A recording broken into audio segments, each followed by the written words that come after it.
नमस्कार, मैं डॉक्टर कपिल कुमार कृष्णा आप सभी का हमारे YouTube channel Hindi for us में स्वागत करता हूँ।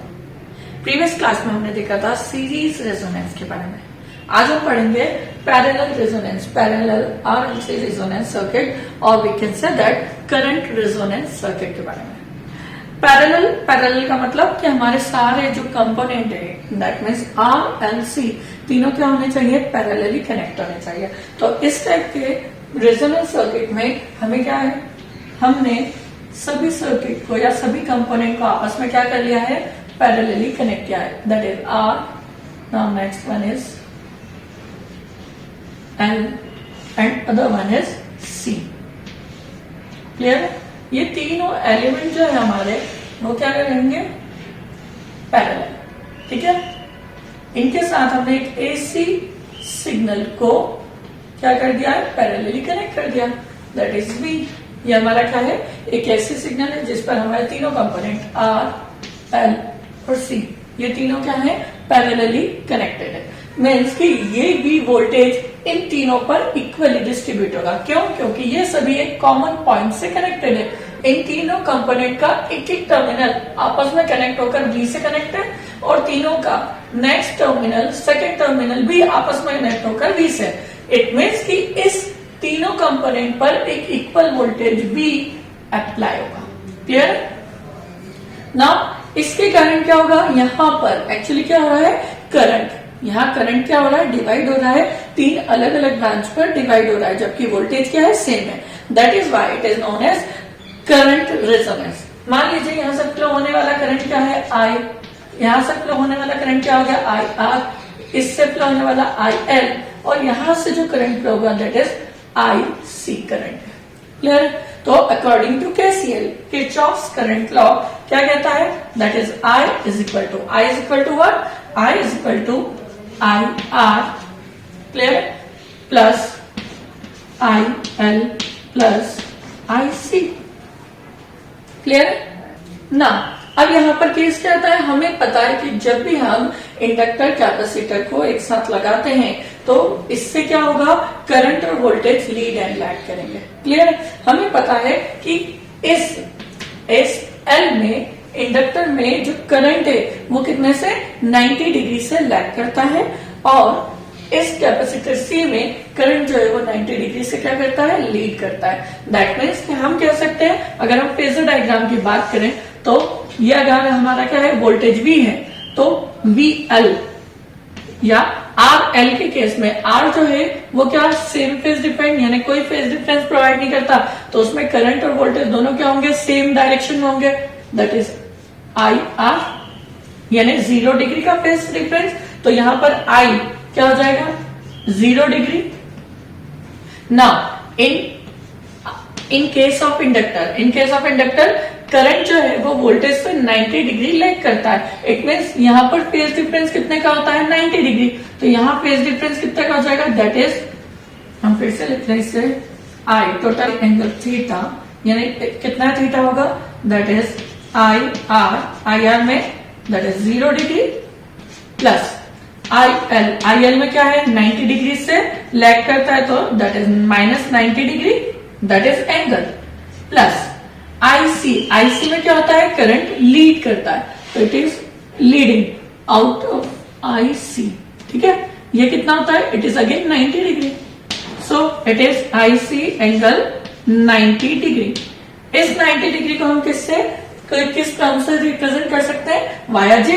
तो हम इसे लिख सकते हैं I R 0 degree is nothing, plus इसे लिख सकते हैं it is minus J, just because it is minus. तो ये क्या हो जाएगा, I are minus J I L plus 90 degree क्या हो जाएगा, प्लस जे आई सी। इन दोनों से जे क्या आ जाएगा, कॉमन। तो प्लस जे अगर हम कॉमन लेते हैं तो क्या हो जाएगा, I R plus J into I C minus I L. Clear है? इट इज आई, ये हमारा क्या हो गया, टोटल करंट आई थीटा। अगर हम इससे, इस टर्म से क्या निकाले, इसका मैग्नीट्यूड निकाले, दैट मीन्स कि इससे क्या करेंगे हम, इसका मैग्नीट्यूड निकालने के लिए इसका मॉड ले लें तो I इज इक्वल टू क्या हो जाएगा, under root of I R square plus इस इमेजिनरी टर्म का स्क्वायर, यानी जो रियल टर्म है उसका square plus imaginary term that is I C minus I L का होल स्क्वायर। क्लियर है? सो आई होप आप सभी को ये टर्म क्लियर होगी।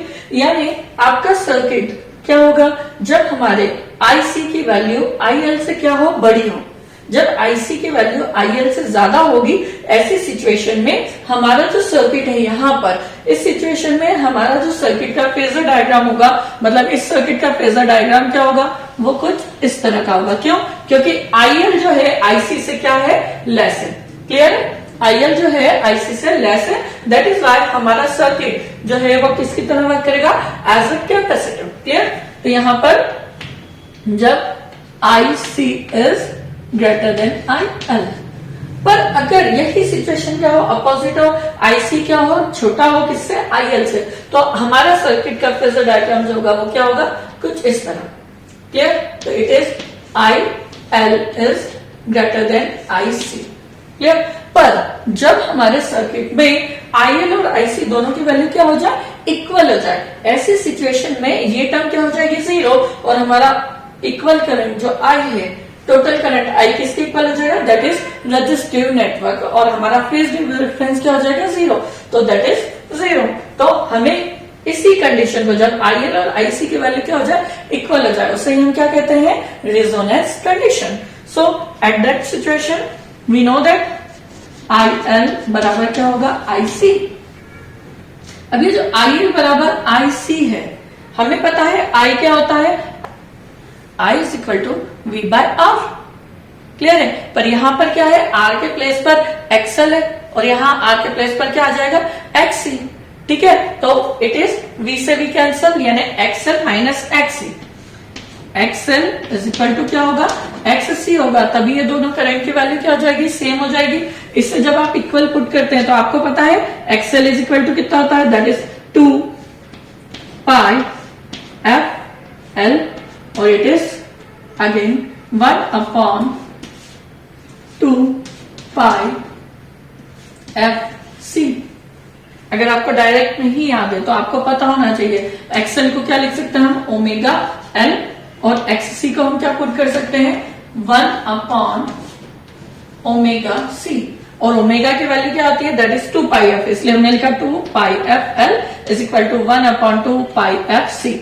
जब आप इसे सॉल्व करते हैं, यहां पर आपको क्या निकालनी है, फ्रीक्वेंसी निकालनी है, तो यहां से f इस साइड आएगा, तो it is f square is equal to 1/अपॉन व्हाट, 2 इंटू 2 पाई का square, it is 4 pi square L C.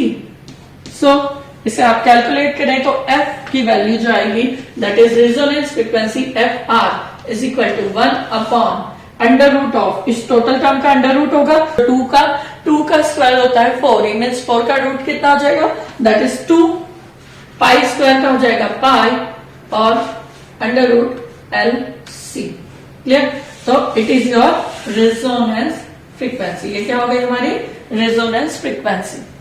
Clear है? हमने रेजोनेंस फ्रीक्वेंसी इससे कैलकुलेट की ना। अब हम बात करेंगे किसकी, थीटा की, कि ये थीटा एंगल कितना होगा। So theta is equal to tan inverse, tan inverse what, we know that is XC minus XL upon R। Clear? यानी जब XL की वैल्यू ज्यादा होगी और XC की वैल्यू क्या है, कम है, तो क्या होगा, ये वैल्यू नेगेटिव आएगी, ये वैल्यू नेगेटिव, मतलब XL की वैल्यू IL की वैल्यू क्या आएगी, नेगेटिव, पर R क्या है, पॉजिटिव, तो ये हमें इस एक्सिस पे मिलेगा। क्लियर है? IL इज नेगेटिव, सो ये यहाँ आया, और R क्या है, पॉजिटिव है, तो ये इस पॉइंट पर, यानी हमारा जो फेजर डायग्राम होगा वो इस कर्व पे होगा, हमारा थीटा यहाँ मिलेगा। अगर XC की वैल्यू क्या है, ज्यादा है, XC की वैल्यू इंक्रीज हो रही है और XL की वैल्यू कम हो रही है, इसका मतलब ये टर्म क्या हो जाएगी, पॉजिटिव, इस टर्म के पॉजिटिव होने से प्लस R की वैल्यू भी क्या है, पॉजिटिव, तो XC की वैल्यू क्या है, ये पॉजिटिव एरिया है एंड पॉजिटिव एक्सिस है, एज वेल एज R की value positive, that is why हमें ये पोर्शन क्या मिला, पॉजिटिव मिला। क्लियर है? तो आई होप आपको क्लियर होगा कि थीटा इज इक्वल टू क्या है, tan इनवर्स एक्स। नाउ अब हम बात करते हैं इसके रेजोनेंस कर्व की। तो हमें पता है कि रेजोनेंस कर्व किसके बीच प्लॉट किया जाता है, इट इज प्लॉटेड अराउंड